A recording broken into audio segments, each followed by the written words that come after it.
मैं वहीं से स्टार्ट कर रहा हूँ, ठीक है, तो परेशान नहीं होना, ठीक है। तो हमारे पास एंशिएंट हिस्ट्री है, ठीक है, मेडिवल हिस्ट्री है और मॉडर्न हिस्ट्री है, ठीक है ना। ये उसके बाद में हमारे पास यूपीएससी के अगर हिसाब से देखा जाए तो हमारे पास एक और सब्जेक्ट है जिसको हम बोलते हैं Indian culture, Indian arts and culture, और एक लास्ट टॉपिक जिसको बोलते हैं वर्ल्ड।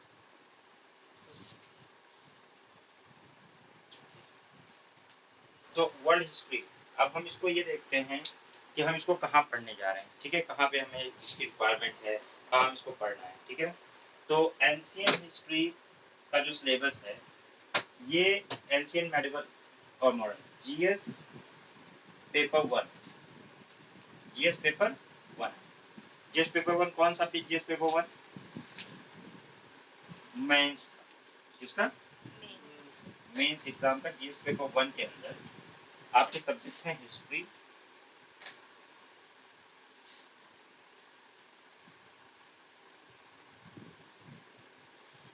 ज्योग्राफी,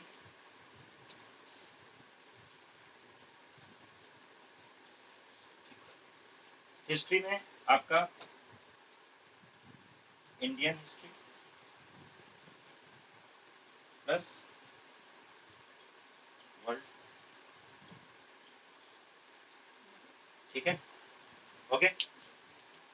अब ये हमारा मेंस का सिलेबस, मेंस के टॉपिक्स हैं, सिलेबस है जीएस 1, ओके। जीएस 1 में क्या है? हिस्ट्री, ज्योग्राफी और सोशल इश्यूज, ये 3 टॉपिक्स हमारे पास हैं। कितना है sir GS paper 1? GS paper 1 में यही सिलेबस, ये सब्जेक्ट्स हैं, ठीक है। उसके बाद में आपका इसमें जो है हिस्ट्री के अंदर जैसे इंडियन हिस्ट्री, इंडियन हिस्ट्री में इंडियन कल्चर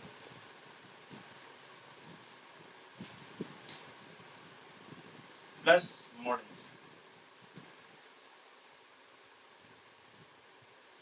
ये आपका सिलेबस में मेंशन।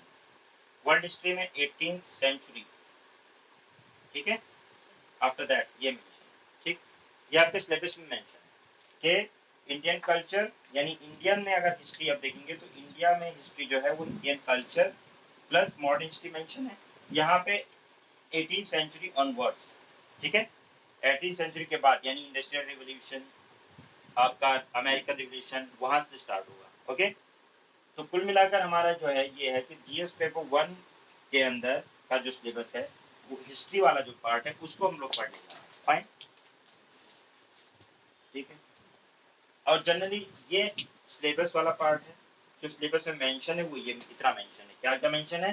हिस्ट्री, हिस्ट्री में मॉडर्न हिस्ट्री और वर्ल्ड हिस्ट्री, हिस्ट्री में इंडियन कल्चर यानी आर्ट्स एंड कल्चर, ठीक है, arts and culture plus modern history, और मॉडर्न हिस्ट्री जो होती है वो एडवेंट ऑफ यूरोप से शुरू होती है, यानी कि जब यूरोपियन आए इंडिया में, ठीक है ना, तब से शुरू होती है। तो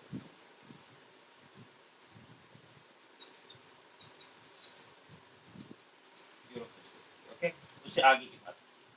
तो वर्ल्ड हिस्ट्री कितने सर मेंशन है?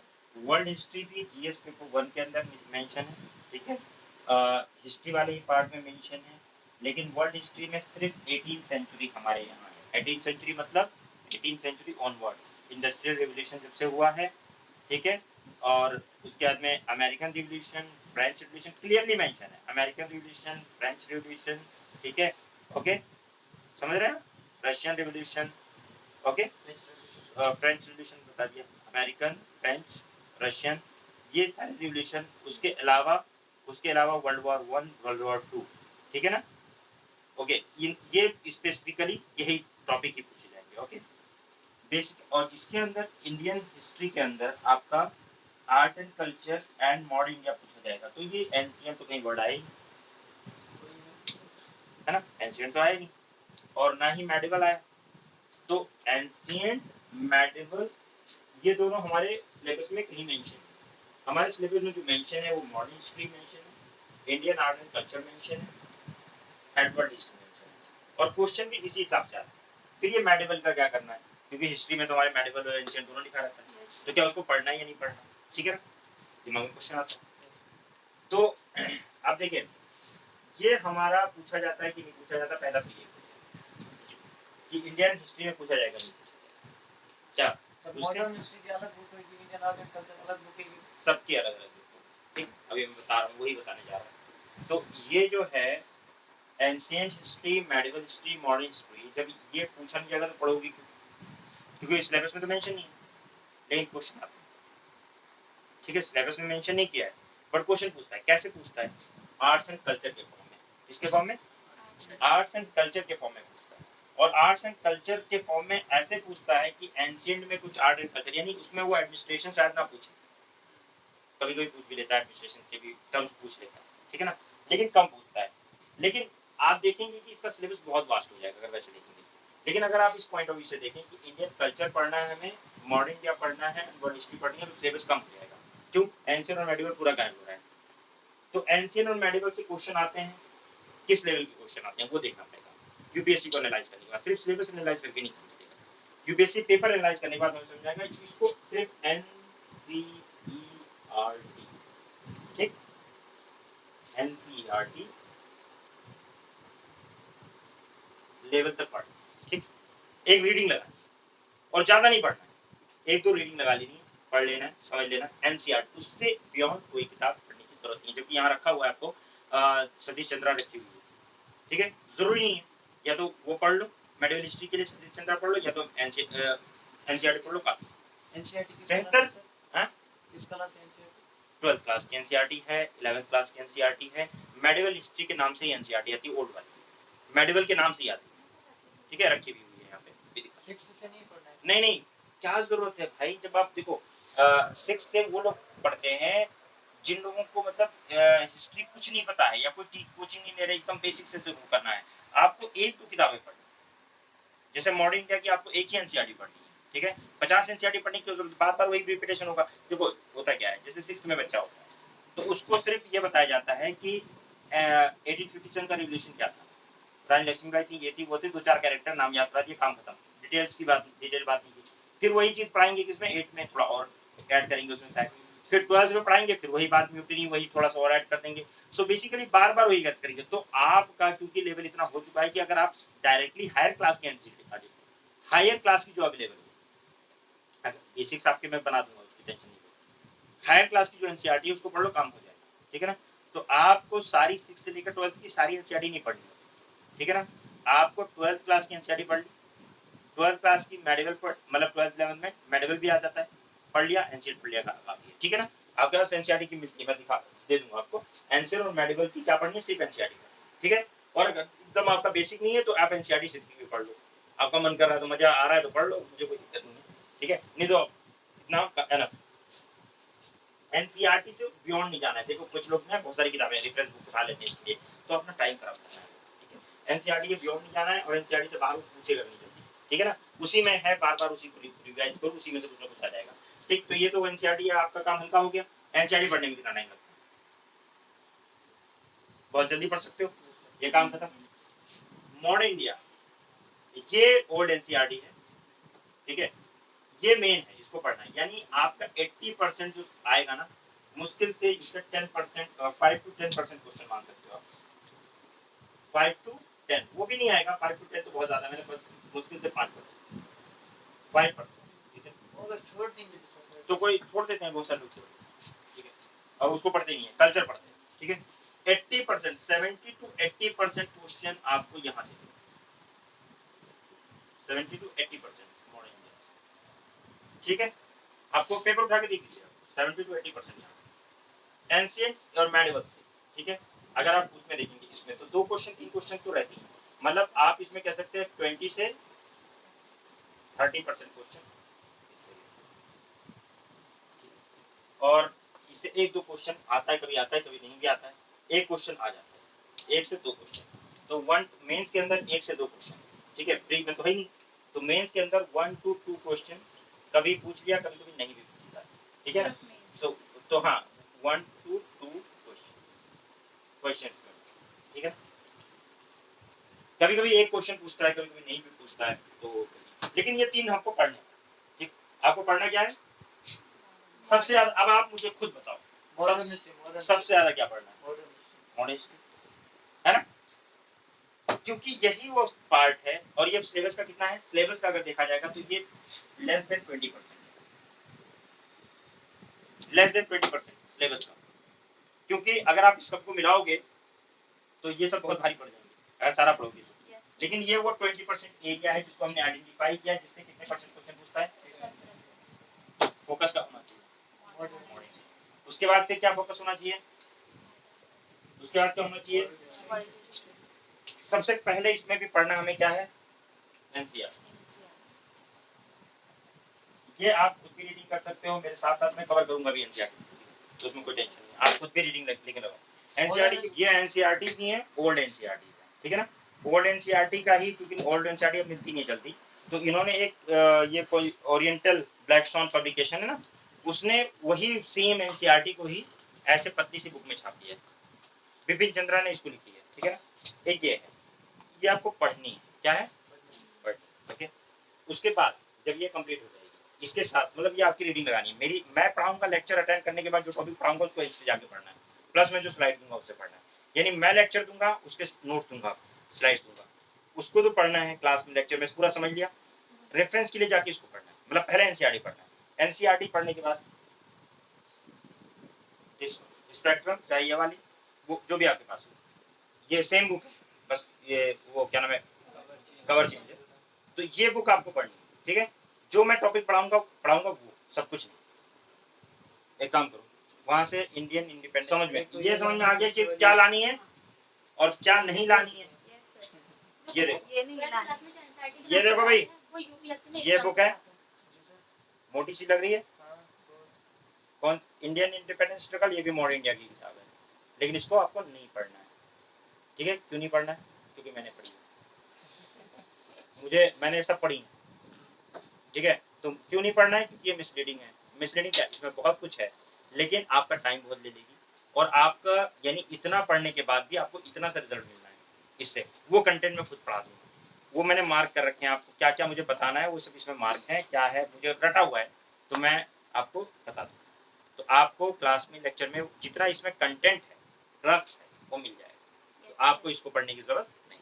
मैं पेज नंबर तक भी बता दूंगा कि यहाँ पे इस पेज पर मैं इंपॉर्टेंट ही मैं बता दे रहा हूँ, ठीक है। ये भी है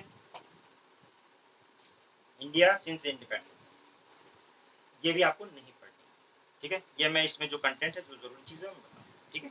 आप बाद में जब ये आपका सिलेबस हो जाए, आपको मजा आए, आपका दिल करे, आप उठा के पढ़िए, कोई मना नहीं है, लेकिन ड्यूरिंग प्रिपरेशन आपको इस पे दिमाग नहीं खराब करनी है। यानी जब कोचिंग कर रहे हो, कोचिंग में कोचिंग का काम करो, फिर फर्दर तुम्हें और लग रहा है और पढ़ना चाहिए मुझे, तो तुम 50 किताबें पढ़ो, मैं मना नहीं करूंगा, लेकिन अभी सर वर्ल्ड हिस्ट्री की अलग बुक होगी, वो अभी नहीं लानी है सर। नहीं, अभी वर्ल्ड कितनी चीजें एक साथ पढ़ेंगे, अभी वर्ल्ड हिस्ट्री की जरूरत होगी तो मैं बताऊंगा, उसके लिए नोट्स दूंगा सर। हमने तो 2 बुक लाई, नोट्स मैं नोट्स दूंगा, अभी 2 किताबें सिर्फ आप मॉडर्न इंडिया लाओगे, ठीक है। मैं देखूंगा जब आप कर पाओगे, देन मैं आपको स्विच करूंगा। इंडियन आर्ट एंड कल्चर ये नहीं लानी अभी कुछ नहीं, अभी नहीं, आर्ट एंड कल्चर की किताब रखी हुई है, देख लो, ये नहीं दिन सिंगानी है, लेकिन अभी नहीं लानी है, ठीक है, रहने तो भाई अभी नहीं लानी, ठीक है।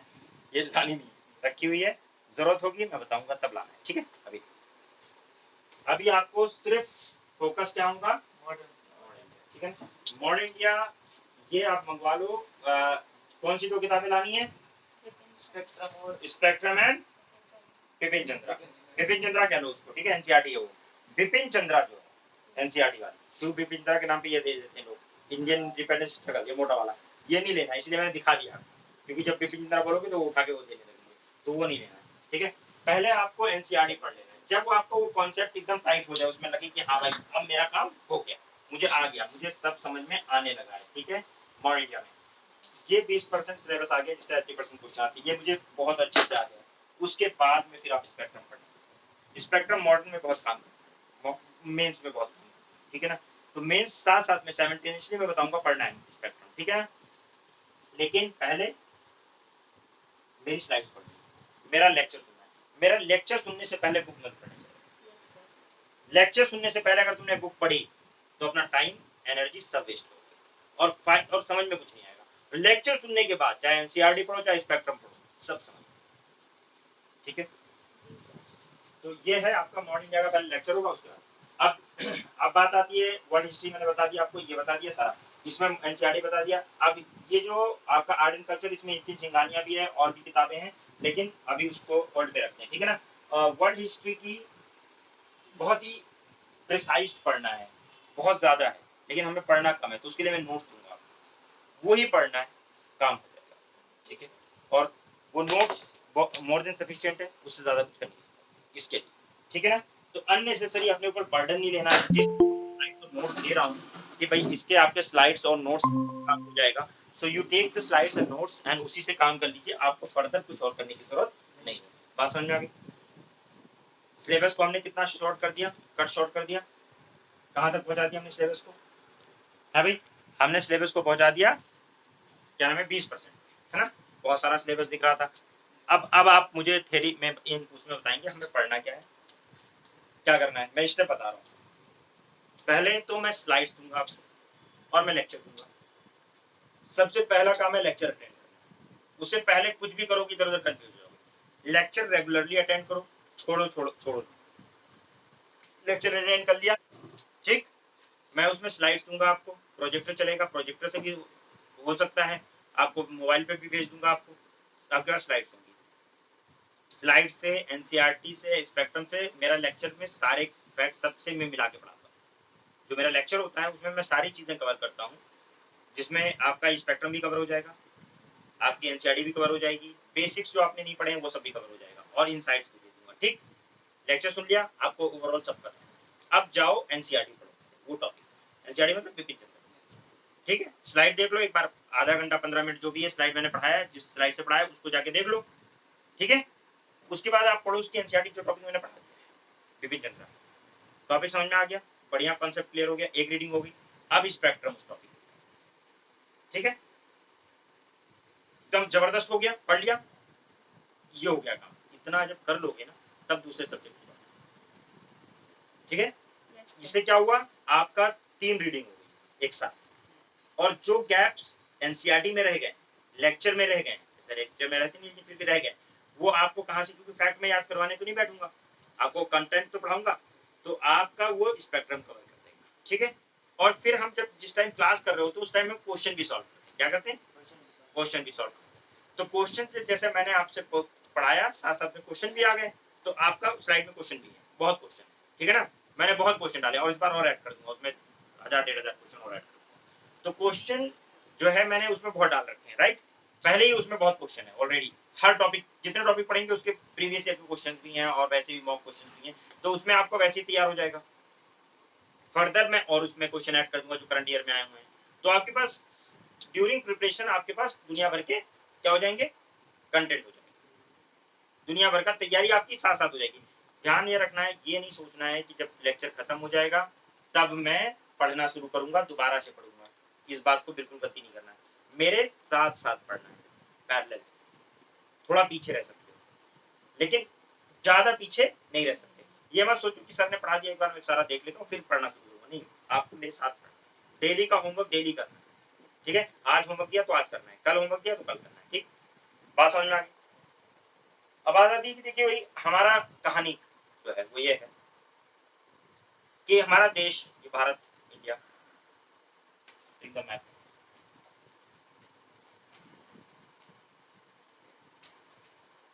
तो ये वर्ल्ड में अगर आप देखोगे तो इंडिया कहाँ पे आता है, कौन से कॉन्टिनेंट में आता है, एशिया में।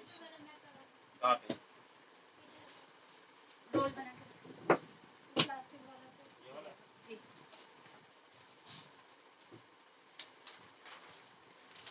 Thank you.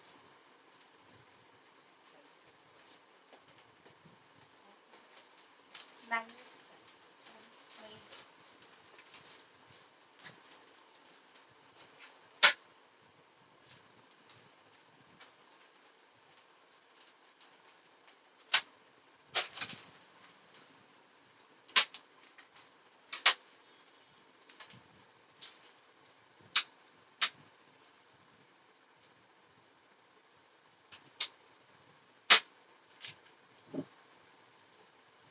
से देखो वर्ल्ड में अगर आप देखो तो हमने ये पूरे वर्ल्ड को, ठीक है, हमने इसको कॉन्टिनेंट्स में डिवाइड कर रखा है। This are the physical map, ये हमारा फिजिकल मैप है या पॉलिटिकल है, कैसा मैप है, कैसा मैप दिख रहा है, फिजिकल है पॉलिटिकल है, पॉलिटिकल, ठीक है। जिसमें बाउंड्रीज होती हैं वो कैसा होता है, पॉलिटिकल मैप होता है। और जो लिखा भी हुआ है, ठीक है। और वह जिसमें बाउंड्रीज नहीं होती, जिसमें नदी पहाड़ फीचर्स होते हैं फिजिकल, तो फिजिकल। अब यहाँ पे आप देखेंगे तो ये आपका यहाँ पे कैस्पियन सी और ये होते हुए ये पूरा आपका एशिया, राइट। तो ये आपका यहाँ से देखेंगे नॉर्थ अमेरिका, साउथ अमेरिका, ठीक है, okay, Europe, Africa, Australia, Antarctica, ये कॉन्टिनेंट हमारे यहाँ है, ओके। अच्छा, इसमें हमारा अगर वर्ल्ड में देखते हैं तो आपका कौन से हेमिस्फीयर में लाई करते हैं आप, कौन से हेमिस्फीयर में है आप, एशिया तो कॉन्टिनेंट है। आपको क्या पूछेंगे आप, नॉर्थ ईस्टर्न, ईस्टर्न, कौन से हेमिस्फीयर में है आप, हेमिस्फीयर के कौन से पार्ट में, जैसे ये हेमिस्फीयर होता है ना, दिस वन, तो यहाँ पे अगर हम ये डिवाइड करते हैं तो ये होता है नॉर्थ, ये होता है साउथ, ये होता है वेस्ट, ठीक है, और ये होता है ईस्ट। तो हमारा इंडिया कहाँ पे, यहाँ लाई कर रहा है, ये तो लाई कर रहा है, तो हमारा नॉर्थ ईस्ट, ठीक है। तो हम लोग नॉर्थ ईस्टर्न कंट्री, ठीक है, ओके। इस नॉर्थ ईस्टर्न कंट्री में हमारा जो है, अब आप देखें कि आपने सुना होगा कि ये कहा गया था कि वास्को डिगामा ने इंडिया की खोज की थी, सुना है, have you heard about this term, सुना है ना, कभी सुना है कि इंडिया को डिस्कवर करने वाला वास्को डिगामा है, सुना था, नहीं सुना ये, आप बचपन से पढ़ते आ रहे हो यार, बचपन से पढ़ते आ रहे हो कि वास्को डिगामा पोर्चुगल से निकला था, कहाँ से निकला था, पोर्चुगल से, और पोर्चुगल से निकलते हुए लिस्बन से निकला था, वो वहाँ की कैपिटल है, ठीक है, लिस्बन की कैपिटल है पोर्चुगल की, वहां से निकला था और वो ढूंढ लिया उसने। तो फिर अलेक्जेंडर क्या ख्वाब में आया था, अलेक्जेंडर भी तो इंडिया में आया था, ढूंढा तो उससे पहले कैसे आया, ये हम बचपन में मैं भी सोचता था कि भाई अलेक्जेंडर फिर कैसे आ गया, ठीक है।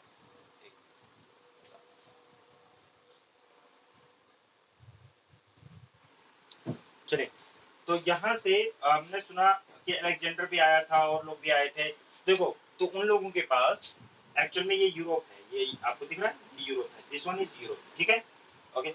अब यूरोप से इंडिया में आने के लिए पहले लोग लैंड रूट से आते थे, किससे आते थे, लैंड रूट से आते थे, फाइन, कॉन्सेप्ट को समझिएगा, लैंड रूट से आते थे।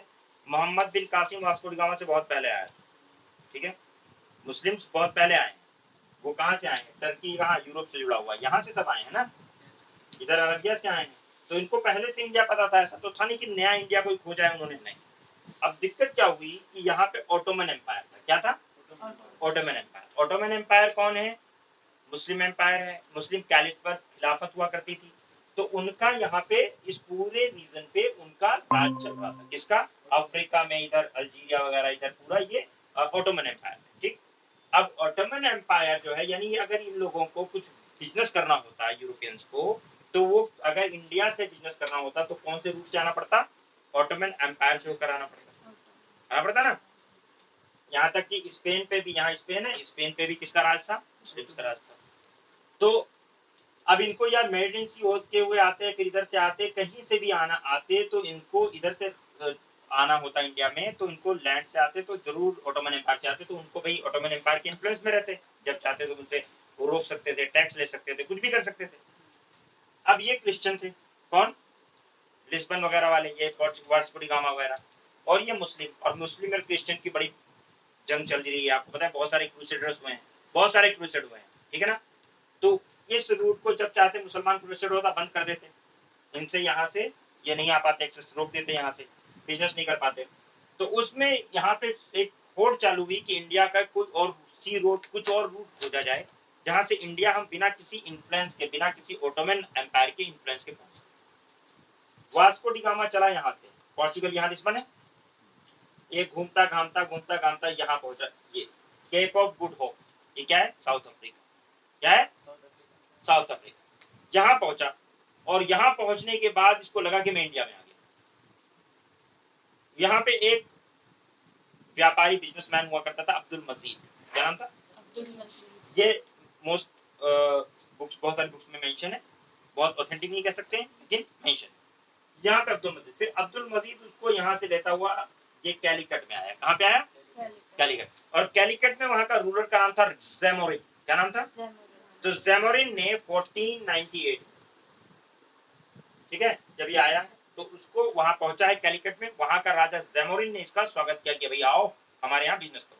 इसने अपना एक्सपीडिशन, अपना बिजनेस किया। बिजनेस करने के बाद जब ये वापस होता है, जहां से कैलिकट में खूब सारा बिजनेस करता है, उसके बाद वापस होता है, तो वापस होते हुए वो जाता है ऐसे दूर होते हुए, ऐसे पास से पहले आया था ऐसे ऐसे जाता है, तो ये फिर यहाँ आता है। बताओ क्यों? कि कहीं ये लोग मुझे लूट ना ले, ठीक है।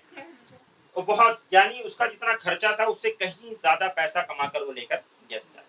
और फिर ये खोट डेवलप हो जाती है कि भाई चलो इंडिया में बड़ा पैसा है, ठीक है। और फिर पोर्चुगीज यहाँ आना शुरू होते हैं। सबसे पहले पोर्चुगीज 1498 से आना शुरू होते हैं, और 1498 मतलब मुगलों से भी पहले। क्यों? मुगल कब आए हैं? पहला बाबर कब आया है? 1526, 1526, यानी वास्को डिगामा से 28 ईयर्स में बाबर आया। उससे पहले दिल्ली सल्तनत थी, लेकिन मुगल नहीं थे, मुगल बाद में आए। तो यानी ये यहाँ पे आया, और आने के बाद यहाँ बिजनेस शुरू किया। लेकिन ये बिजनेसमैन थे, कहीं कहीं जहां जहां बना रहे थे एम्पायर, वहां वहां अपनी एम्पायर बना रहे थे। अच्छा, तो ये पहले 150 साल 1498 यानी 15 सेंचुरी से मान लो आप, 15 सेंचुरी से लेकर और 16 सेंचुरी 100 साल पूरे, इनफैक्ट 1664-65 तक, ठीक है। इन्हीं लोगों का 150 साल, लगभग 150 ईयर्स तक पोर्चुगीज ने इस ब्लू वाटर पे राज किया है। किस पे? इस रूट पे राज किया है। टैक्स लगा रखे थे, कोई भी आता था तो उनसे पैसा लेते थे, समझ रहे हो? यानी कि कोई भी, अब यहां से जब ये पोर्चुगीज जा रहे हैं तो क्या इंग्लैंड वालों का मन नहीं कर रहा कि हम भी जाएं, हैं?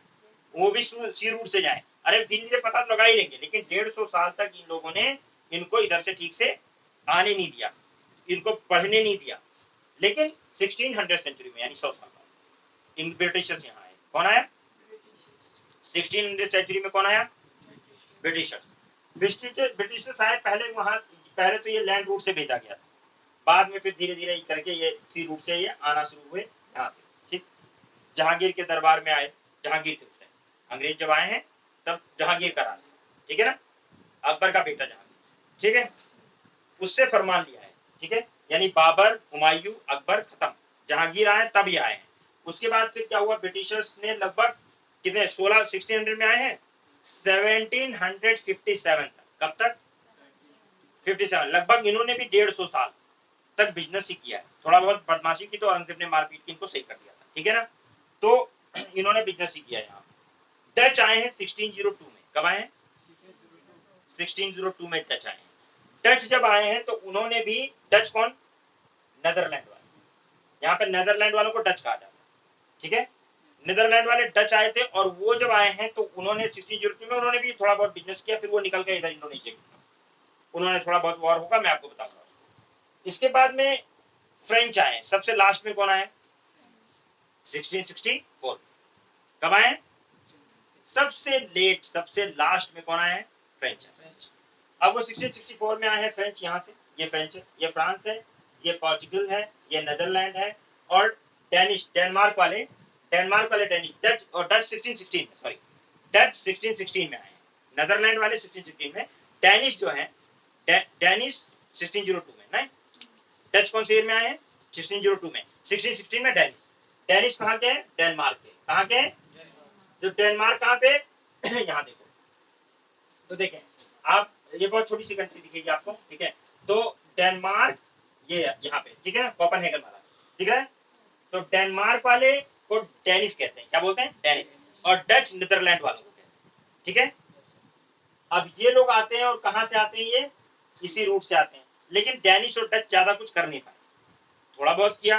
डच जो है वो इधर निकल के, कहानी इनके इंडोनेशिया वगैरह में बिजनेस करा। इंडिया में सिर्फ 2 रेवरीज ने फाइट की। कौन कौन? पोर्चुगीज एंड, सुनो, पहले पोर्चुगीज, बाद में जो बचे वो 2, कौन? French and Britishers. French and Britishers, okay. लेकिन ब्रिटिशर्स ने फ्रेंच को भी हरा दिया, कहानी खत्म कर दी। इंडिया पे एक सोल राजा बचा। कौन बचा? ब्रिटिशर्स, ठीक है। उसके अलावा पोर्चुगीज क्या सबको निकाल दिया था? नहीं। आपकी गोवा में, कहां पे? गोवा में, दमनदीप गोवा, यहां पे पोर्चुगीज रहे आजादी के बाद भी 1960s। और पौंडीचेरी में फ्रेंच रहे। कहाँ रहे?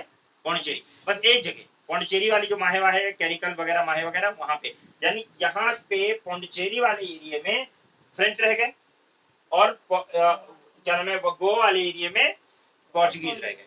बाकी पूरे इंडिया पे ब्रिटिश एम्पायर पूरा बन गया, ठीक है ना, और उन्होंने पूरे इंडिया पे राज कर लिया। यहां तक कि नेपोलियन के टाइम पर भी, नेपोलियन कब है? नेपोलियन का टाइम पता है? 1799, ठीक है, 1799 से 1805 का पीरियड। उस समय जब नेपोलियन ने पूरे यूरोप में तबाही मचा रखी थी। किस पे? नेपोलियन कहाँ का था पता है? फ्रांस। कहाँ का था वो? पूरे किंग मेकर बना हुआ था। किसका? पूरे यूरोप का किंग मेकर बना हुआ था। उसके सामने सब घुटने टेकते थे। उस समय भी यूपीएससी का क्वेश्चन है कि जिस टाइम नेपोलियन ने सबको क्या बना रखा था? अपने अंडर में ले रखा था, सबको पूरे यूरोप पे उसने क्या नाम है कब्जा कर रखा था, किंग मेकर बना हुआ था। उस समय भी इंग्लैंड का परचम, इंग्लैंड का जो झंडा था उसको ऊंचा रखने वाला, बुलंद रखने वाला बंदा कौन है? लॉर्ड वेलिस्ले। कौन था? लॉर्ड वेलिस्ले का नाम आप सुनोगे। उसने सब्सिडियरी अलायंस करके बहुत आगे तक काम किया था। मैं आपको लॉर्ड वेलिस्ले के बारे में बताऊंगा आगे। तो उसने बहुत ज्यादा इंग्लिश ब्रिटिशर्स का एम्पायर झुकने नहीं दिया, यहाँ जुगाड़ लगा लगा के, मतलब वो करके। तो कुल मिलाकर ये है कि उसने बड़ी उसकी जो पॉलिसीज थी उससे। तो यहाँ पे यूरोपियन कौन कौन आए हैं? पोर्चुगीज, डैनिश, डच, फ्रेंच, ठीक है, पोर्चुगीज, डैनिश, डच, फ्रेंच और ब्रिटिशर्स, ठीक। लेकिन टिका कौन? फ्रेंच एंड, मतलब मेन तो तीन ही थे, पोर्चुगीज, देन उसके बाद में फ्रेंच एंड ब्रिटिशर्स। तो लास्ट में जो बचा वो कौन बचा? ब्रिटिशर्स बचे, ठीक है, अंग्रेज बचे। अंग्रेजों जो ने हमारे पूरे देश को में अलग अलग तरह की पॉलिसीज लेकर आए। लेकिन क्या अंग्रेज पूरे इंडिया पे राज कर रहे थे? क्या अंग्रेज पूरे इंडिया पे राज कर रहे थे? यस सर, कर रहे हैं ब्रिटिशर्स। हाँ, ब्रिटिशर्स पूरे इंडिया पे राज कर रहे थे। तो यहाँ पे क्वेश्चन आता है कैसे कर रहे थे, क्या कर रहे थे? तो ये इसका हम ब्लैक एंड व्हाइट में आंसर नहीं दे सकते। दे वर डायरेक्टली रूलिंग कर रहे थे। वो गवर्नर जो प्रोविंस हुआ करते थे, जिसको गवर्नर प्रोविंस कहते थे वो, ठीक है। प्रोविंसेस पे तो डायरेक्ट रूल था। किसका? प्रोविंस, जैसे यूपी, यूनाइटेड प्रोविंस, ठीक है ना। और इसी तरीके से MP, central province, MP, north western frontier province, Pakistan. इस तरह के जो एरिया, जो प्रोविंस डिवाइड कर रखे थे, उन्होंने वहां पे गवर्नर अपने अपॉइंट कर रखे थे। मद्रास, बॉम्बे, कलकत्ता, यहाँ पे वो डायरेक्ट रूल कर रहे थे, ठीक। लेकिन बहुत सी जगह जैसे हैदराबाद, मराठास का, पंजाब, यहाँ वो डायरेक्ट रूल नहीं कर रहे थे। झांसी, यहाँ पे वो अपने सब्सिडियरी अलायंस में जो किंग होते थे। हमारे यहाँ जब देश आजाद हुआ, मैंने आप लोगों को बताया था, कितने प्रिंसली स्टेट थे? 600 के आसपास प्रिंसली स्टेट थे। अभी रफली 600 के आसपास हमारे पास क्या थे? उन प्रिंसली स्टेट में राजा हुआ करता। जब राजा राज कर रहा है तो ब्रिटिशर्स कैसे राज करेंगे? क्वेश्चन है। तो ब्रिटिशर्स उसको कंट्रोल करते थे, राजा को सब्सिडियरी अलायंस के थ्रू कंट्रोल करते थे। और वो वेलिस्ले ने कराया था। किसने कराया था? सब्सिडियरी अलायंस का फादर किसको कहते हैं? वेलिस्ले को। 200 इयर्स ब्रिटिश ने रूल किया था इंडिया में, लगभग 200 इयर्स। तो वो आप देखो रफली, हम ऐसे बोलेंगे नहीं। अब मैं आपको डेट बता रहा हूँ, 1600 में आए हैं। कब आए हैं? 1600 और कब गए हैं? 1947। तो कितने साल रूल कर लिया? ऐड करो, सिंपल मैथ। 200 से भी ज्यादा, 247 है ना। कितने साल ऐड किया? नहीं, 347। लेकिन रूल नहीं कर रहे थे। रूलिंग जो उनकी स्टार्ट हुई है वो 1757 से। बैटल ऑफ प्लासी, ठीक है। बैटल ऑफ प्लासी के बाद उन्होंने समझ लो रूलिंग स्टार्ट की है। 1700 यानी 150 साल तक वो बिजनेस ही किया है, उन्होंने रूलिंग नहीं की है। वो रूलिंग क्यों नहीं, उसकी भी वजह है, समझना है ना, कि उसकी भी वजह है क्यों रूलिंग नहीं की। जब ये यहाँ पे आए तो उस समय मुगल एडमिनिस्ट्रेशन बहुत स्ट्रॉन्ग। क्या था? मुगल एडमिनिस्ट्रेशन एक सेंट्रल पावर थी। क्या थी? Central power. सेंटर में कौन बैठा हुआ था? औरंगजेब, ठीक है, जहांगीर, शाहजहां, ये स्ट्रॉन्ग राजा थे। बाबर, हुमायूं, अकबर क्लाइमैक्स, औरंगजेब पे क्लाइमैक्स। अकबर मतलब एक्सपेंशन कर रहा है। जहांगीर, शाहजहां और फिर औरंगजेब पे क्लाइमैक्स। अफगानिस्तान से लेकर और सेलोन तक लगभग सब औरंगजेब के अंडर में। इनकी मजाल थी कितने बड़े एम्पायर से लड़ जाते, और एक कंपनी एक दो बार सर उठाया तो उसने कुचल दिया, लेकिन तेवर ऑब्जर्विंग, क्या कर रहे थे वो, ऑब्जर्व कर रहे थे किस चीज को कि ये कैसे होता है। जब उन्होंने देखा कि सेंट्रल एडमिनिस्ट्रेशन कमजोर हो गया है, क्या हो गया है, जब लोग अपनी अपनी मनमानी कर रहे हैं, जो गवर्नर है ब्रिटिश एम्परर का, उसका मुगल एम्परर का जो गवर्नर है, जो नवाब है, ठीक है, ओके, उसके जो ऑफिसर्स हैं वो अपने आप को इंडिपेंडेंट घोषित कर रहे हैं, वो अपने हिसाब से काम कर रहे हैं। जब सेंटर कमजोर हुआ, फारूक सियार जैसे लोग, मोहम्मद शाह रंगीला जैसे लोग जब गद्दी पे बैठे, आप पढ़ोगे शाह आलम, मोहम्मद शाह रंगीला, रंगीला सोचो, मुगल एम्परर रंगीला मिजाज, ठीक है, फारूक सियार, ऐसे ऐसे लोग जब बैठे ये लोग, ठीक है, इन्होंने इतनी तबाही मचाई, इनको कुछ से तो मतलब यहां तक कि अली वर्दी खान ने मर्डर किया, अली वर्दी खान ने मर्डर किया, ठीक है, नवाब ऑफ बंगाल का मर्डर करने के बाद में वो सिराजुद्दौला का दादा, उसने 2 करोड़ रुपए दे दिए किसको, मोहम्मद शाह रंगीला को। किसको दे दिए, किलो रख लो, और उसने उसको लिस्टिमेट कर दिया, एक कातिल को लिस्टिमेट गवर्नर बना दिया, नवाब बना दिया। ये जब गिरा, जब इतना स्तर गिरा, तब इनको भी दिख रहा है ना कि ये तो सब बेकार के लोग हैं। फिर ब्रिटिशर्स ने कब्जा करना शुरू, और ये इतिहास अपने आप को दोहराता है, इस बात को याद रखिएगा, याद रखना, जब ये इसको हराएंगे सिराजुद्दौला को अंग्रेज, जब मारेंगे और उनको मीर जाफर धोखा देगा, कौन देगा, मीर जाफर धोखा देगा, तो वो भी 2 करोड़ रुपए देगा किसको, अंग्रेजों को। इतिहास अपने आप को दोहराता है, दादा की करतूत की सजा पोते ने दी। सिराजुद्दौला मारा गया ना, और उस पे भी 2 करोड़ रुपए ब्रिटिशर्स को उसने गिफ्ट के तौर पे दिए। तो अभी मोहम्मद उसने मीर जाफर ने, और मीर जाफर, ठीक है, मीर जाफर से उनकी बात नहीं बनी, तो उन्होंने मीर कासिम, उसका दामाद, उसको गवर्नर बनाया। अभी मैं बताऊंगा, मीर कासिम जो कि दामाद था किसका, मीर जाफर का, उससे जब उनकी बात नहीं बनी तो फिर उसको हटा के, हाँ, तो थी। उसके बाद में क्या होता है, उसके बाद वो उसको भी हटा के और फिर किसको बना देते हैं, मीर जाफर को फिर गवर्नर बनाते थे। जो उनका चट्टा पट्टा होता था अंग्रेजों का, उसको बनाते थे। एक मैं बेसिक कॉन्सेप्ट, अभी मैं टाइमलाइन नहीं बता रहा हूँ, अभी मैं कुछ नहीं, बस एक बेसिक कॉन्सेप्ट बता रहा हूँ कि ये जिसको जो इनका साथ देता था उसको साथ रखते थे, और नहीं तो फिर ये क्या करते थे, साइड कर देते थे। तो बात ये आती है कि जब ये इंडिया में आए तो इनके पास 2 हर्डल थे। क्या थे, 2 हर्डल, एक ब्रिटिशर्स, एक यूरोपियंस। ब्रिटिशर्स जब इंडिया में आए तो उनके पास 2 हर्डल थे। कौन कौन से थे, एक यूरोपियंस, यूरोपियंस में कौन थे, पोर्चुगीज थे, डच थे, डेनिश थे, फ्रेंच थे, ठीक है, ये हर्डल थे। पहले तो इनको रिमूव करना था, तो पहले इनको रिमूव किया। उसके बाद मुगल एडमिनिस्ट्रेशन के था, उससे तब तक नहीं लड़े जब तक कोई स्ट्रांग था। जब देखा कि ये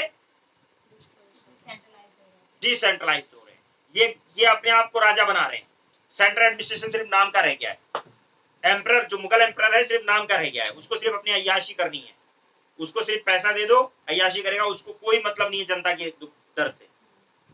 फिर उधर मराठा भी थे, कुछ वो भी परेशान किए रहते थे, तो मराठाओं ने कुछ हद तक जो है वो क्या नाम, मुगल एडमिनिस्ट्रेशन को कमजोर करने में बहुत रोल प्ले किया। लेकिन मराठा खुद ही यूनाइटेड नहीं थे, वो आपस में लड़ते रहते थे, सिंधिया, भोसले, ग्वालकर, होलकर आपस में लड़ते रहते थे।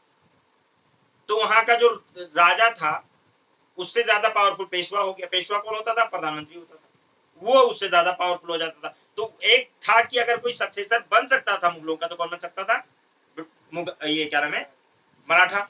लेकिन मराठाओं को भी उन्होंने पनपने नहीं दिया। 2 वॉर हुए मराठाओं से, उनको साफ कर दिया आपस में, क्योंकि लड़ते रहते थे, कुछ अंग्रेजों का साथ दे रहे, कुछ अलग है, मारपीट का काम खत्म, ठीक है। तो इन्होंने मराठाओं को भी नहीं बढ़ने दिया। एक थे पंजाबी सिख, उसमें जो बड़ा राजा था वो था महाराजा रंजीत सिंह। एक ही बड़ा राजा हुआ है, महाराजा रंजीत सिंह, जो हरि सिंह मैंने बताया था, याद करो कि, तो वो नहीं, महाराजा रंजीत सिंह हरि सिंह जो है उसके पैट्रोनेज में आए हैं। मैंने बताया था आप लोगों को कि क्या नाम है, वो राजपुरा जो था वो हरि सिंह का ही था। लेकिन हरि सिंह महाराजा, वो सॉरी, रंजीत सिंह का, लाहौर से लेकर कश्मीर वगैरह वो पूरा। महाराजा हरि सिंह जो है कश्मीर के राजा, लेकिन वो कब बने हैं, वो बाद में बने हैं। ये महाराजा रंजीत सिंह के ही वो उसमें से बने हैं, ठीक है ना। तो ये डोगरा डायनेस्टी गई थी। तो जो महाराजा रंजीत सिंह एक राजा हुए पंजाबियों में, जो कि लग रहा था स्ट्रांग है, उन्होंने दोस्ती कर रखी थी अंग्रेजों से। वॉरेन है उसके क्या नाम है, लॉर्ड विलियम बेंटिक के बहुत अच्छे फ्रेंड थे। जब तक वो रहे तब तक कोई दिक्कत हुई नहीं।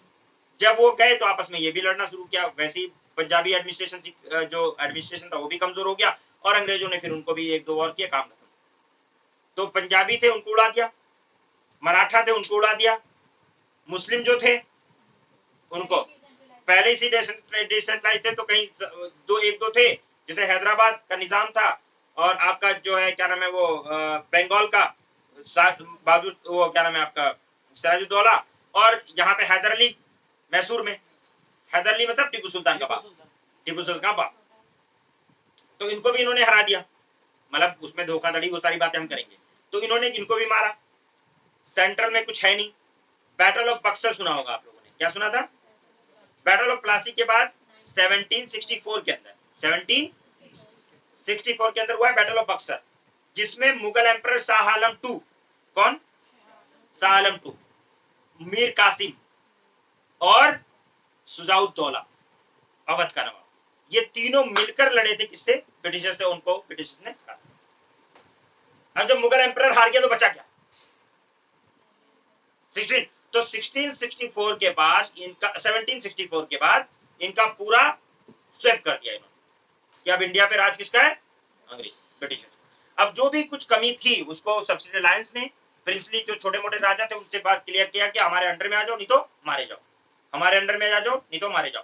टीपू सुल्तान से भी कहा सब्सिडी अलायंस कर लो, हमारे अंडर में आ जाओ नहीं तो मारे जाओ। तो अब वो कैसे रूल कर रहे थे प्रिंसली स्टेट पे कि उनके अंडर में आ जाओ, हमें अपना जैसे सेंट्रल एडमिनिस्ट्रेशन तुम लोगों को मान रहे थे वैसे हमें मानो, टैक्स हमें दो, बात हमारी मानो, लॉ हमारी मानो। इंटरनली तुम्हें 4 शादियां करनी है तुम करो, 10 करनी है करो, इंटरनली तुम्हें कुछ डिस्टर्ब नहीं करेंगे राजा साहब, बाकी जनता को खूब एक्सप्लॉइट। अंडर उन्हीं के रहना, अंडर किसके रहना है? हाँ यहाँ नहीं, ठीक है, बात आई समझ में। तो कुल मिलाकर इंटरनल मैटर में उनको वो कुछ नहीं करना है, मतलब इंटरनल मतलब राजा साहब को डिस्टर्ब नहीं करना है, जनता को खूब सताओ, ठीक है ना। तो ये कुल मिलाकर हमने क्या नाम है, ये ऐसे उन्होंने धीरे धीरे कब्जा किया है। यूरोप से कैसे आए? सी रूट से आए। तो इसीलिए जो ये कहा जाता था कि जो सी रूट पे राज करता है, उसमें सी रूट ही मेन रूट था, जो सी रूट पे राज करता है वो पूरे वर्ल्ड पे राज करेगा, ठीक है। उस समय सी रूट था, एयर रूट तो था नहीं। तो सी रूट की वजह से ये इंडिया के ऊपर, क्योंकि सी नेवी सबसे ज्यादा स्ट्रॉन्ग किसकी थी? ब्रिटिशर्स, और इसकी वजह से क्योंकि ब्रिटिशर्स की नेवी बहुत ज्यादा स्ट्रॉन्ग थी इसीलिए वो पूरे वर्ल्ड पे कब्जा कर पाए। ब्रिटिशर्स अमेरिका में भी जीत पाए, इसीलिए अमेरिका में ब्रिटिशर्स फ्रेंच को हराया उन्होंने एक तरह से। अमेरिका भी गुलाम है, अमेरिका में कौन है? ब्रिटिशर्स थे, उनको हराया। और या इंडिया में जो हरा पाए या राज कर पाए उसकी वजह क्या थी? क्योंकि इनके पास ब्लू वाटर पे नेवी सबसे स्ट्रॉन्ग थी, समझ रहे हो। तो ये है, तो हम लोग यहाँ से देखेंगे। और लेकिन मुगल जो आए हैं वो मेडिवल हिस्ट्री में है। कब है? मेडिवल हिस्ट्री में। और ये जो लोग आए हैं ये मॉडर्न हिस्ट्री। तो जब ये डिक्लाइन होंगे, यानी मुगल जब कमजोर पड़ेंगे, क्या पड़ेंगे? कमजोर।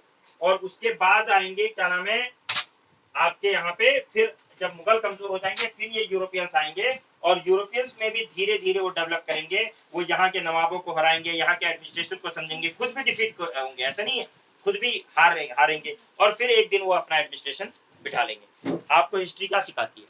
150 साल का पेशेंस, 150 साल का पेशेंस सिखाती है। राज करना है तो 150 साल पेशेंस रखा होगा। किसने? 150 साल ब्रिटिशर्स ने पेशेंस रखा है राज करने के लिए, और धीरे धीरे अपना एडमिनिस्ट्रेशन को बढ़ाया है, ठीक है, एक दिन में नहीं। रोम was not built in a day, है ना, एक दिन में रोम नहीं बना था। इसी तरीके से तो ये जो प्रिपरेशन है ये भी इसी तरह का मेहनत है, ठीक है। एक आपको ये सब्र देती है। फिर दूसरा, पोर्चुगीज ने राज किया, बहुत दिन तक राज किया, लेकिन उसके लिए भी उन्होंने 150 साल यहाँ पे मतलब किसी को पनपने नहीं दिया उसके बाद, लेकिन गए ना, यानी डिक्लाइन हो जाओगे। आज कोई जालिम कितना भी सोचे कि वो हमेशा रहेगा, तो बहुत से यहाँ पे इस दुनिया में आए हैं जिन्होंने सोचा है कि हम खुदा हैं, लेकिन वो यहाँ से चले गए। ठीक है, यहाँ पे वो भी आया है, क्या नाम है, जहाँ चंगेज खां भी आया है, हलाकू भी आया है, ठीक है, फिरौन है, बहुत से राजा आए हैं और जिनको लगा कि मैं खुदा हूं, ठीक है, हैं, और लेकिन कोई नहीं बचा। तो ये धरती सबको खा गई और ये सब खत्म हो जाएंगे। यानी हर चीज टेम्परेरी है इस वर्ल्ड में। ये हिस्ट्री हमें ये सिखाता है, इसलिए ज्यादा घमंड नहीं करना है। और सब्र ये सिखाता है कि अगर आपका डिक्लाइन फेज है तो कल आप उठोगे भी। मुगलों का कभी डिक्लाइन फेज आया था, मुगल कभी उठे भी थे, मुसलमानों का भी बहुत जवाल हुआ है, उरूज हुआ है, फिर जवाल हो रहा है। क्रिश्चियंस भी कभी बहुत नीचे चले गए थे, फिर उठे। तो पेशेंस बहुत जरूरी है, सब्र बहुत जरूरी है, ठीक है ना। इस एग्जाम में भी ये याद रखना है, हिस्ट्री हमको सिखाता है कि हमें कैसे कैसे सब्र करना है, कैसे काम करना है, ठीक है। स्ट्रेटजी जरूरी है, स्ट्रेटजी जरूरी है, सारी चीजें सिखाएंगे। अभी स्ट्रेटजी बताइए ना कि अंग्रेजों ने कैसे किया, तो इसमें बड़ी सारी हिस्ट्री में बड़ी सारी मजेदार चीजें हैं जो आप सीखोगे, जो आप समझोगे कि कैसे किया है। आप कहां से वहां हारेनका डायनेस्टी, मौर्यन डायनेस्टी, हारेनका वो नंदा डायनेस्टी, पहले हारेनका इंडिया में, एंशिएंट इंडिया में हरने ये क्या नाम है आपका, हारेनका डायनेस्टी, नंदा डायनेस्टी, ठीक है, फिर मौर्यन डायनेस्टी, गुप्ता डायनेस्टी, संगमेरा, ऐसे दुनिया भर का एंशिएंट हिस्ट्री में हुआ है। फिर मेडिवल में दिल्ली सल्तनत आई, कुतुबुद्दीन ऐबक हैं, खिलजी हैं, तुगलक हैं, सैयदीन हैं, ऐसे दुनिया भर के। फिर आके मुगल आए और ये भी नहीं रहे, मुगलों के बाद लेटर मुगल हैं। 1857 में जाके बहादुर शाह जफर मारे गए, तब मुगलों का खत्म हुआ है। 1857 में जाके ठीक से ब्रिटिश क्राउन को स्टेब्लिश कर पाए, और उसको भी 1857 100 साल भी नहीं रहा स्टेब्लिश करने के बाद। 1947 में आते आते हमने मुसलमानों ने 800 साल स्पेन पे राज किया। कहां पे? 800 साल, 800 इयर्स। और क्या हुआ? आज स्पेन में मुसलमान निकाल दिए गए। समझ रहे हो ना? तो अगर आप कंसिस्टेंटली, परसिस्टेंटली जमाने के साथ नहीं चलोगे, आप हमेशा अपडेट नहीं करोगे अपने आप को, तो आप नोकिया हो जाओगे। आज नोकिया का मोबाइल किसके पास है तुम में से? और कभी किसी से भी पूछ लो, नोकिया का ही मोबाइल था हाथ में, किसी से भी पूछ लो नोकिया। आज किसी के पास नोकिया नहीं है, क्यों? उसने अपने आप को अपडेट नहीं किया उस तरह। ठीक है ना? समझ में आ गई बात? तो नए नए आपको रिप्लेस कर देंगे अगर आपने अपने आप को अपडेट नहीं किया। तुम्हें पता है मैं 18 साल से पढ़ा रहा हूँ, 19 साल लगभग हो रहे हैं, लेकिन आज भी मैं पढ़ता हूँ, आज भी मैं अपने आप को अपडेट रखता हूँ। मुझे डेली पढ़ना पड़ता है, कम से कम करना तो पढ़ना ही पड़ेगा। न्यूज देखना पड़ता है, क्या हो रहा है सोसाइटी में, क्या चीज चल रही है, कौन से क्वेश्चन नए आ गए हैं, किस तरह के क्वेश्चन पूछने लगे हैं। अपडेट नहीं करूंगा तो क्या रह जाएगा? कुछ नहीं। ये मेरा शौक है, वैसे पैशन है। नहीं तो मुझे ऐसे याद है 1792 से। कब से? आजादी से भी बहुत पहले, पहले नहीं। ये कौन सा एग्जाम पास किया था इन्होंने, क्या नाम है आपका, सुभाष चंद्र बोस ने कौन सा एग्जाम पास किया था? आईसीएसई पास किया था ना। इसको इंडियन सिविल सर्विस कहते थे, नाम बदल गया। ठीक है। आपके फर्स्ट फाइनेंस मिनिस्टर कौन है इंडिया के? First finance minister of India. RBI का सबसे पहला गवर्नर कौन है इंडियन? सीडी देशमुख। ठीक है, सबको पता है। CD Deshmukh was the first ranker in ICS in 1990 1919 में। ठीक है। 1920 में सुभाष चंद्र बोस 4 रैंक। ठीक है। सबसे पहला मुस्लिम कौन था ये आईसीएस में? सबसे पहला मुस्लिम मोहसिन तैयब जी। वो किसके? बदरुद्दीन तैयब जी के बेटे। 1885 सन अली जो है वो है 7th रैंकर। वो 1895 94 में आई थी वो। सर पुराने जमाने में भी इतना कंपटीशन था यूपीएससी? बहुत, इससे ज्यादा। और उसके बावजूद सुरेंद्र नाथ बनर्जी ने 2 बार यूपीएससी क्लियर, आईसीएस क्लियर किया 2 बार। ग्रीक और लैटिन पढ़ना पड़ता था उस टाइम, और इंग्लैंड में जाके एग्जाम देना पड़ता था। इससे कम टफ नहीं था उस टाइम। वो अलग बात है कि उस समय पढ़ने का स्तर अलग था, लोग अलग थे, कंपटीशन वही था। उस समय बहुत टफ था, आज भी बहुत टफ तो है, पर हमारे पास रेफरेंसेस और हमारे रिसोर्सेज हैं। आपको वहां पे इंग्लैंड जाके एग्जाम देना होता था, सोचो, और फिर कंपटीशन करना होता था। उसमें भी ब्लड इंडियन, ये इंडियन, वो इंडियन करके निकाल दे। जहां तक कि आपको पता है एज का पंगा डालकर सुरेंद्र नाथ बनर्जी को पहले एज बता के, ये एज तुम्हारी गलत है, मिस रिप्रेजेंट किया तुमने एज को, ठीक है ना, और जबकि उन्होंने सकाई राह के हिसाब से बताया था, एज मेंशन किया था, लेकिन और उनका इंग्लिश कैलेंडर के हिसाब से उन्होंने कहा कि तुमने गलत एज भरा है और उसको निकाल दिया। पहला अटेम्प्ट 1869 में आया। उसके बाद में 71 में, हाँ 69 में, 71 में फिर क्लियर किया, 71 में क्लियर किया और फिर थोड़ा सा जुडिशियल एरर, पोस्टिंग थी, थोड़ा सा जुडिशियल एरर किया और उनको बाहर निकाल, ठीक है, एसएन बनर्जी को। फिर वो बहुत बड़े लीडर बने और वो दुनिया भर का उसमें गए, लिखा उखा बहुत सारा कुछ किया। लेकिन कहने का मतलब ये है कि इंडियंस बहुत टैलेंटेड थे उस टाइम, सीडी देशमुख टॉप कर दिया था लोगों ने, तो ऐसे नहीं, और मतलब इस तरह से कई लोग हैं जिन्होंने टॉप किया फर्स्ट रैंक, ठीक है ना। तो ये नहीं सोचो। तो मुझे बहुत पुराने भी क्वेश्चन याद थे, इतना मैंने अच्छे से पढ़ा था कि मुझे अच्छे से याद था कि इस ईयर में ये क्वेश्चन इस टॉपिक से पूछा हुआ है, इतने अच्छे से याद था। लेकिन आज भी मैं सोचूं कि मुझे तो आता है याद मुझे वाले कि ये किताब नहीं पढ़नी, जो चीज मैं 1 साल में पढ़ सकता था उसको मैंने 10 साल लगा दी। नॉलेज बहुत होगी मुझे, क्यों? क्योंकि मैंने एक टॉपिक के 10-10 किताबें 10-10 बार पढ़ी, प्रैक्टिस नहीं की, नहीं मिला टाइम और नहीं किया, जब बस पढ़ता रहा, चीजें करते रहा, मिसलीडिंग होती रही, कोई किताब बता दे रहा हूँ, पढ़ रहा हूँ कुछ, क्योंकि उस समय तुम्हारे तरह इंटरनेट का दौर नहीं था कि चीजें अवेलेबल भाई। तो एक चीज पे फंस जाते थे ना जब, तो उसको 3 दिन 4 दिन ढूंढते रहते थे, कोई टीचर बताने वाला ही नहीं मिलता, तो कोचिंग तो थी हमारे पास, ऐसा नहीं था इतना कि कोचिंग कर पाए, 2 ऑप्शनल होते थे। तो उसमें क्या मसला होता था कि हम 10-10 किताबें पढ़ी, इसीलिए मैं बताता हूँ कि ये किताब नहीं, मेरे पास रखी हुई है, लेकिन मैं कहता हूँ ये नहीं, क्यों? क्योंकि आपका जिंदगी आपकी खराब, वो आप पढ़ लोगे, टाइम वेस्ट कर दोगे, 1 साल खराब कर दोगे, सीखोगे कुछ ना, उसे कुछ आएगा। और ऐसी बहुत सी किताबें और बहुत सारा, और फेमस है, क्योंकि वो रेफरेंस कौन देता है?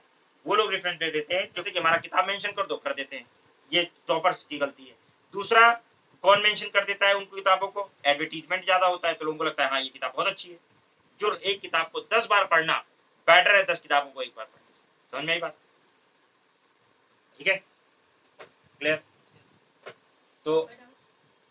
तो यहाँ पे हम लोग इंशाल्लाह कल से स्लाइड्स आपको मैं ग्रुप में भेज दिया है, ग्रुप में पहली स्लाइड भेज दिया ना, 2 स्लाइड भेजी है मैं ग्रुप में, देखो जरा 2 स्लाइड भेजी। डिफिकल्ट कुछ नहीं है, डिफिकल्ट कुछ नहीं, जब आप पढ़ोगे ना, सिस्टमैटिक पढ़ोगे, एक साथ पढ़ोगे, तो कैसे डिफिकल्ट है? हिस्ट्री क्या है, क्यों डिफिकल्ट है? यूपीएससी में कोई सब्जेक्ट डिफिकल्ट नहीं है, यूपीएससी में हिस्ट्री सबक लेने के लिए होता है।